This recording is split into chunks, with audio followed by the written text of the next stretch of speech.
हेर्दै हुनुहुन्छ देउराली मिडिया।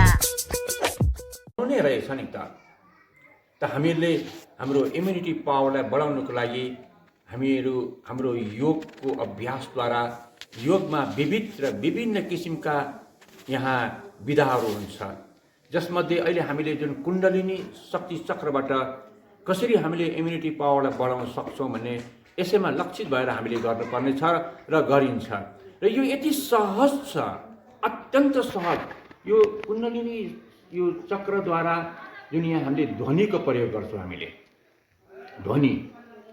त्यो ध्वनिलाई प्रयोग गरेर हामीले त्यो अत्यन्त सहज र सरल तरिकाबाट जो बच्चा, युवा युवती, वृद्ध वृद्धा, यहाँसम्म कि बिरामीले पनि गर्न सक्ने त्यस्तो अत्यन्त सहज र सरल तरिकाबाट हामीले गर्ने उपायहरू यहाँ त्यो अपनाउनेछौँ हामीहरूले। यहाँ जो अहिले योगमा यस्तो यस्तो किसिमको हाम्रा प्राणायामहरू, आसनहरू, ध्यानहरू, विभिन्न विधाहरू छ जो अलिकति युवा नभइकन, स्वस्थ नभइकन त्यो गर्न नसक्ने हुनसक्छ। त्यो चाहिँ त यस्तो अवस्थामा जुन अहिले हामीले गर्न गइरहेको जुन कुण्डलिनी शक्ति चक्रद्वारा जो जसरी हामीले चाहिँ अहिले हरेक रोगको समाधान मात्रै होइन, अहिलेको वर्तमानको चाहिँ यो जुन चाहिँ कोरोना भाइरसको प्रकोप र यो समस्याबाट बच्नको लागि चाहिँ हामीले त्यो इम्युनिटी पावर बढाउने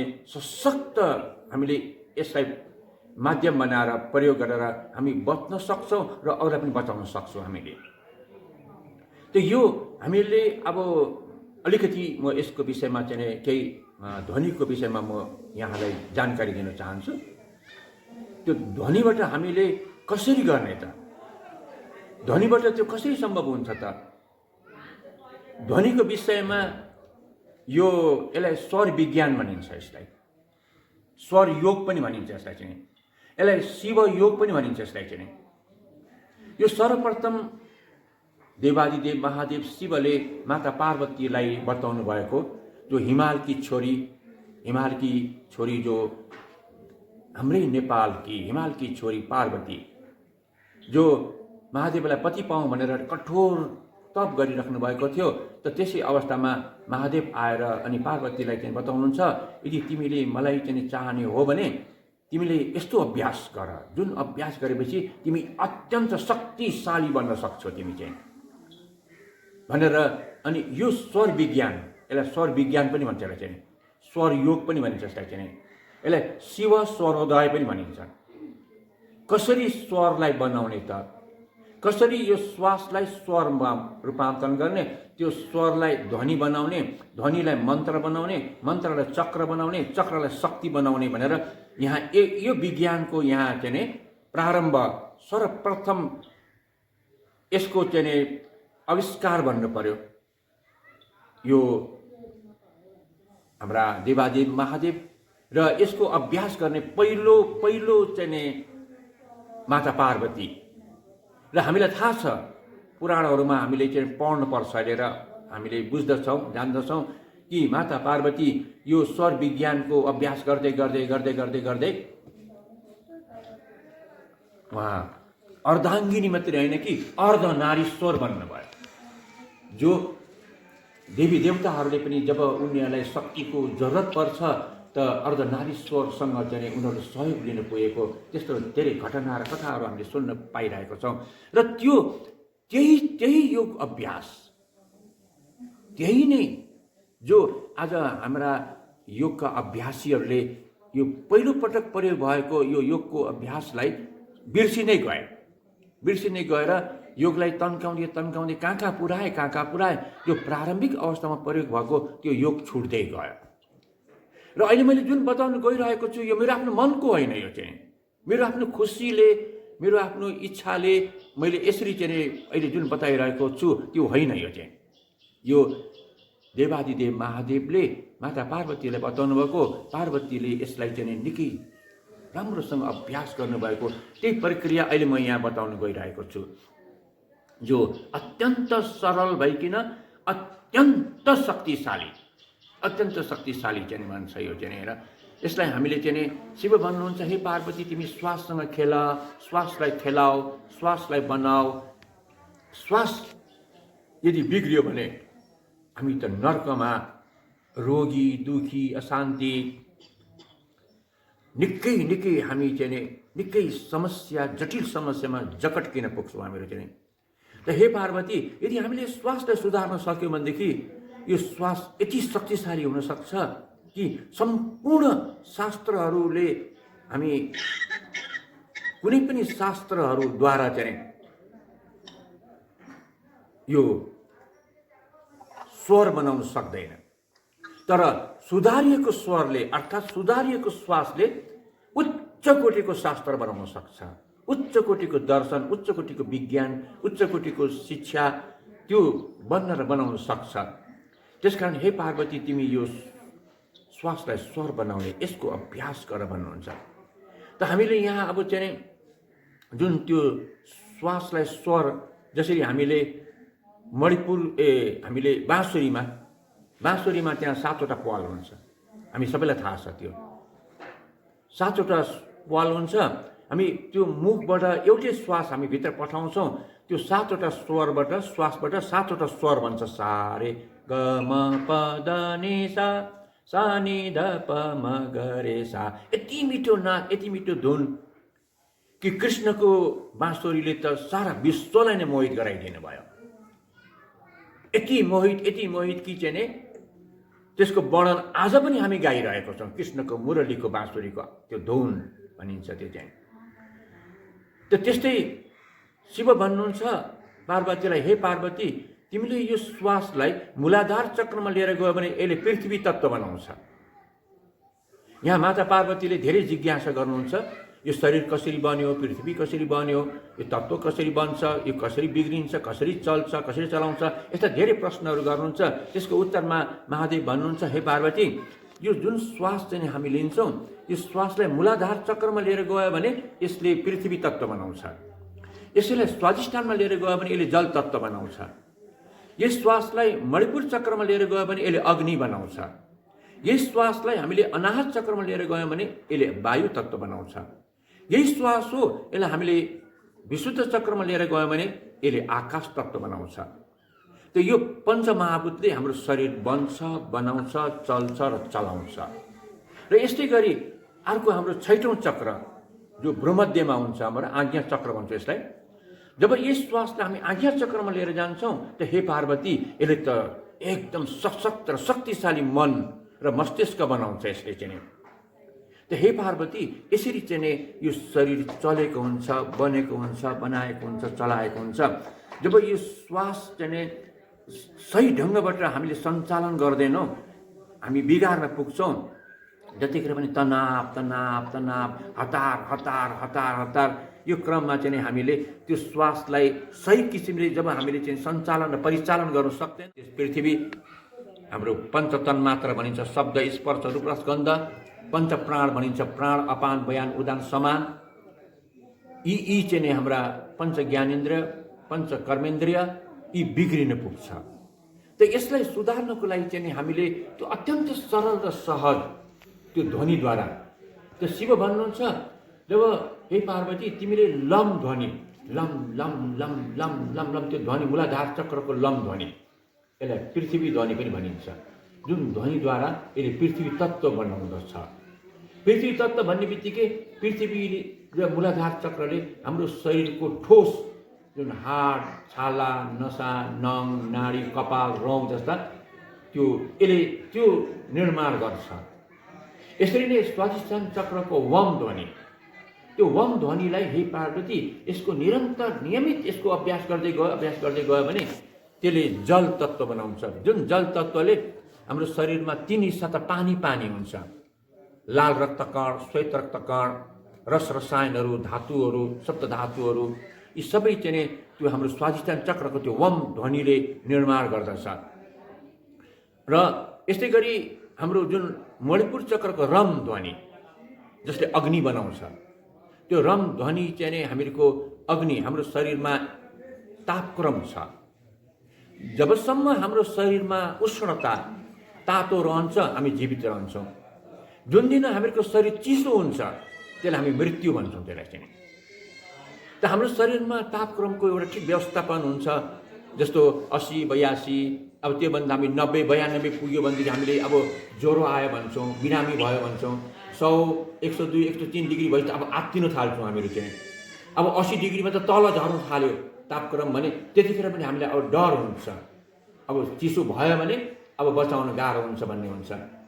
त्यही एउटा तापलाई चाहिँ सन्तुलन बनाइराख्ने काम चाहिँ हाम्रो यो मणिपुर चक्रले गर्दछ। र यसलाई हामीले अग्न्याशय पनि भन्छौँ, अग्नि उत्पादन गर्ने केन्द्र। जो पेनक्रियाजले इन्सुलिन बनाउँछ, त्यो इन्सुलिन रूपी त्यो अग्न्याशयले त्यो हाम्रो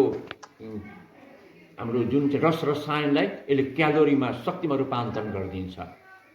त्यो यसको चाहिँ विकासको लागि चाहिँ हामीले त्यो रम ध्वनिलाई सही ढङ्गबाट हामीले त्यसको अभ्यास गर्दै गयौँ भने हामीले पर्याप्त मात्रामा हामीहरूको त्यो पाचन शक्ति, हाम्रो इनर्जी, हाम्रो ऊर्जा शक्तिहरू जहाँ हाम्रो मणिपुर चक्रबाट 72,000 नाडीहरू सम्पूर्ण शरीरमा फैलिएको हुन्छ भनेर योग विज्ञानमा यसरी चाहिँ वर्णन गरिएको हुन्छ। तर त्यो अत्यन्त सूक्ष्म हुन्छ, त्यसले देख्न सक्ने यन्त्र अहिलेसम्म कहीँ बनेकै छैन र बनाएकै छैन।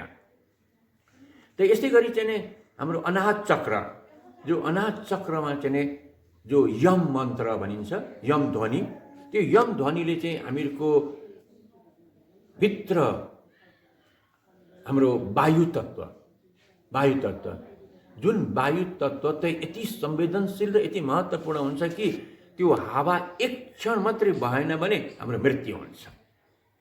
एकैछिन श्वास बाहिर गएको श्वास भित्र आइदिएन भने तुरुन्तै मृत्यु हुन्छ।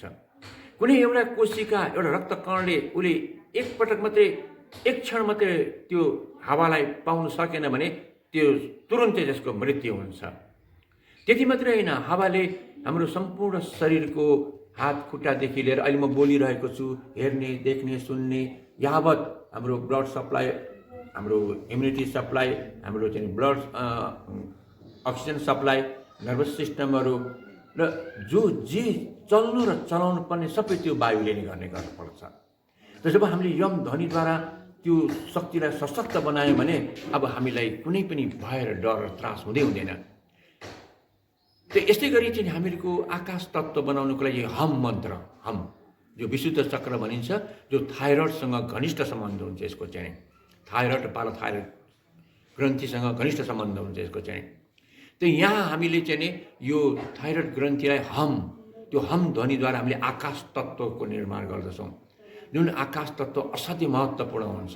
त्यो आकाश तत्त्वको चाहिँ अभाव र आकाश तत्त्वको कमीको कारणले अनि हामीहरूको चाहिँ जो पृथ्वी, जल, तेज, वायु यसलाई सञ्चालन गर्ने अभिभारा त्यो आकाश तत्त्वको हुन्छ। त यसरी हामीले चाहिँ यो ध्वनिद्वारा, लमद्वारा पृथ्वी, वमद्वारा जल, रमद्वारा अग्नि, यमद्वारा वायु, हमद्वारा आकाश, यो पञ्चमहाभूत हामीले सिर्जना गर्न सक्छौँ, निर्माण गर्न सक्छौँ, विकास गर्न सक्छौँ र यसलाई व्यवस्थापन गर्न सक्छौँ। हामीहरूले यसलाई सिर्जना, विकास र यसको व्यवस्थापन र यसलाई चाहिँ स्वस्थ, तन्दुरुस्ती र सशक्त, शक्तिशाली बनाउनको लागि हामीले धेरै प्रकारको पोषक तत्त्वहरू चाहिँ र मिठो मिठो बनाएर दाल भात तरकारी खाने गरेका हुन्छौँ। अब योग विज्ञानमा यस्तो छ कि हामीले यो ध्वनिलाई राम्रोसँग अभ्यास गऱ्यौँ भने हामी बिना दाल भात तरकारी पनि हामीले यो व्यवस्थापन गर्न सक्छौँ भन्ने योग विज्ञानमा मान्यता मात्रै होइन कि कैयौँ योगीहरू केही नखाइकन पनि उनीहरू चाहिँ कैयौँ वर्ष बाँचेको उदाहरणहरू अहिले पनि देख्न सक्छौँ हामीले चाहिँ। त्यो यस्तो विज्ञान हो। त यही श्वासलाई जब हामी आज्ञा चक्रमा लिएर जान्छौँ त त्यो आज्ञा चक्रमा गएको त्यो श्वासले यहाँ ओमको ध्वनि निर्माण गर्छ। जो ओम, जुन ओमको ध्वनिले हामीहरूको यो मन र मस्तिष्कको निर्माण विकास गर्दछ। जुन हाम्रो यो स्थूल शरीरलाई यो मन र मस्तिष्क, यो सूक्ष्म शरीरले सञ्चालन र व्यवस्थापन गर्ने गर्दछ।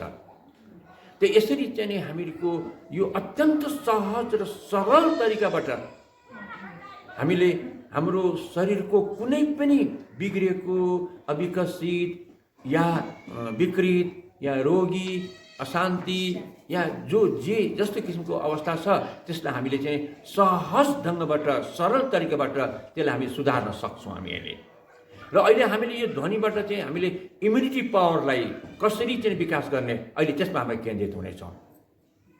हामी अब कसैको डायबिटिस होला, कसैको ग्यास्ट्रिक होला, कसैको एसिडिटी होला, कसैको कब्जियत होला, कसैको हामीहरूको यो चाहिँ जुन थाइरोइड होला, कसैलाई मुटुको समस्या होला, कसैलाई तनाव डिप्रेसन होला, यस्ता जे समस्या भए पनि हामीले यो ध्वनिद्वारा सहज र सरल तरिकाबाट त्यसको समाधान गर्न सक्छौँ। एकदम बसी सुती खेली नाची हिँडेर बसेर उठेर काम गरेर या हर तरहले सहज तरिकाबाट यसको हामी समाधान गर्न सक्ने क्षमतावान बन्न सक्छौँ हामीहरू चाहिँ। त्यही प्रक्रिया अहिले हामीले यहाँ गर्दैछौँ र हामी गराउँदैछौँ अहिले चाहिँ। त अहिले हामीले अब इम्युनिटी पावर हामीले बढाउनु पर्यो। अब इम्युनिटी पावर बढाउनुको लागि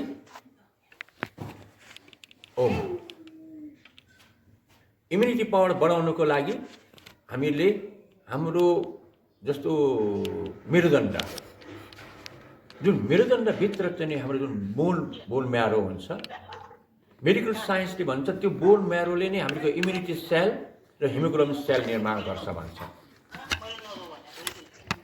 तर हाम्रो योगको विज्ञानमा, योग शास्त्रमा हाम्रो यो मेरुदण्डभित्रको चाहिँ त्यो धातु सप्त धातु बन्छ र सप्त धातु बनाउन सकिन्छ भन्ने त्यो मान्यता छ। जुन सप्त धातुलाई चाहिँ हामीले विकास गर्न सक्यौँ भने त्यो सप्त धातुले नै हाम्रो सम्पूर्ण शरीर निर्माण, विकास, सञ्चालन, व्यवस्थापन र कुनै पनि समस्याको समाधान गर्न सक्ने त्यो बन्न र बनाउन सक्छ भन्ने योगको विज्ञानमा यो प्रयोग गरिन्छ। यो चाहिँ प्रयोग हुन्छ यसको चाहिँ। त अहिले हामी त्यो सप्त धातुतिर चाहिँ अहिले नजाउँ हामी चाहिँ, किनकि त्यो नदेखेको कुरा हो। अहिले कमसेकम मेडिकल साइन्सले भनेको कुरालाई नै हामीले लियौँ। मेडिकल साइन्सले हाम्रो मेरुदण्डभित्रको बोन म्यारोबाट इम्युनिटी सेल बन्छ भन्छ उनीहरूले चाहिँ।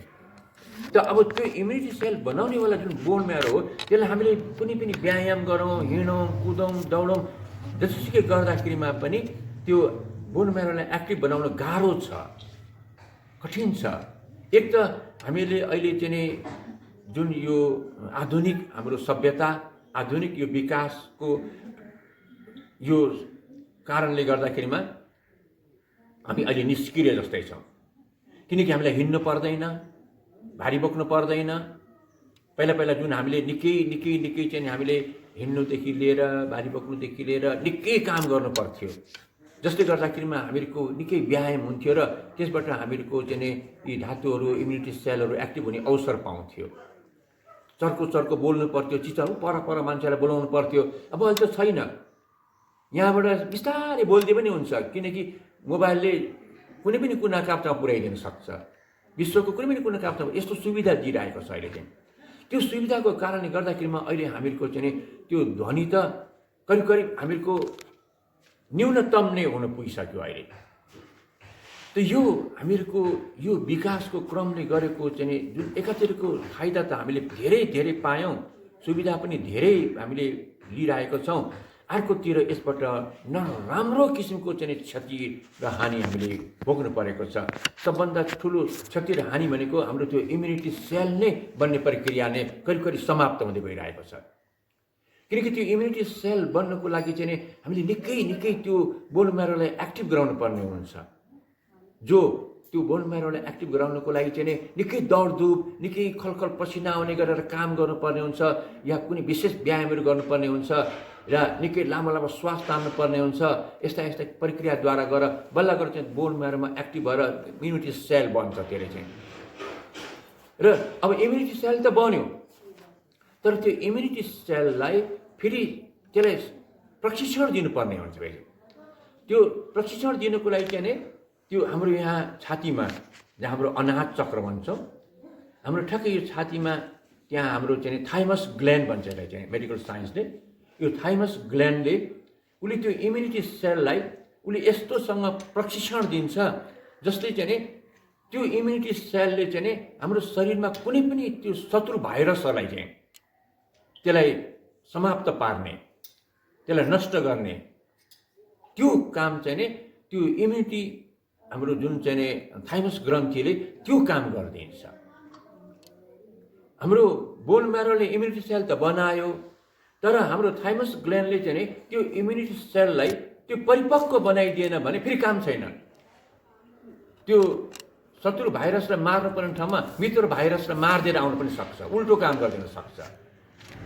त्यसकारण हामीले पहिलो चरण त हामीले त्यो ध्वनिद्वारा मेरुदण्डभित्रको बोन म्यारोलाई एकदम भाइब्रेसन गराएर त्यो इम्युनिटी सेल बनाउनु पर्ने हुन्छ हामीले।